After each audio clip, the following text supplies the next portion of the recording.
বৌদির বাড়ির দিকে রওনা দিয়েছিলাম। অ্যাকচুয়ালি সমস্যাটা হলো এই যে বৌদি বাড়িতে গান চলছে, তো তার জন্য আমাকে আবার ফিরে আসতে হলো আমার বাড়িতেই। কাজলে কেচে দাও, আর তো এখন তো নিয়ে বেরোনোর তো এ নেই। মাদার ইন্ডিয়া ভিজিয়ে রেখেছি, ব্যাগ কাচবে। আমার বেশ কাঁচা ওয়ারটা খুব ভালো লাগে। দিদা এখনো পর্যন্ত কাজ কমপ্লিট করে উঠতে পারেনি, সে এখনো কাজ করছে। আর এই যে বাড়ির আর এক সদস্য, দেখি কি করছে। এই শোন, এখানে আয় আয়, আমার হাত এখানে।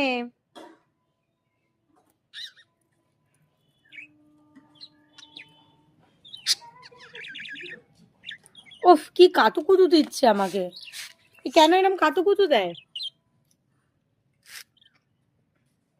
আর এইখানটায় দাঁড়িয়ে আমাদের গুঞ্জা বেবি ফটো তুলেছিল। এটা হচ্ছে আমাদের বড়দাদুদের ঘর ছিল, ওরা থাকে না, টালি টালি সব খুলে নিয়ে চলে গেছে, বিক্রি করে দিয়েছে, তো ঘরটা পড়ে পড়ে ভেঙে গেছে। ওখানে ছদ্দিদাদের লাউ গাছ হয়েছে, কুমড়ো গাছ, সরি লাউ নয় কুমড়ো গাছ। আর আমার এইখানটায় বসে রোদ পুইতে যা আরাম লাগে না, দারুণ। এই কি করছিস, চিচি করছিস কেন? উড়িয়ে দেবো তোকে।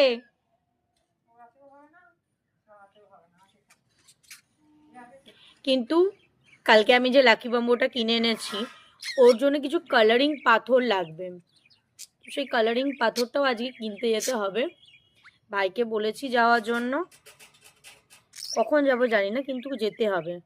ফার্স্টে ভাবলাম নুড়ি পাথর যে আছে সেই নুড়ি পাথর দিয়ে দেবো, বলছি না নুড়ি পাথর দিলে সেই কালারিং ভাবটা আর আসবে না, মানে এমনি বালি ছেলে যেগুলো হয় ওগুলো তো একটাই কালারের হয়। ওর থেকে বরঞ্চ 50-60 টাকায় বললো দাদা হয়ে যাবে অনেকগুলো পাথর, তো ওই পাথরগুলো নিয়ে আসি। बम्बो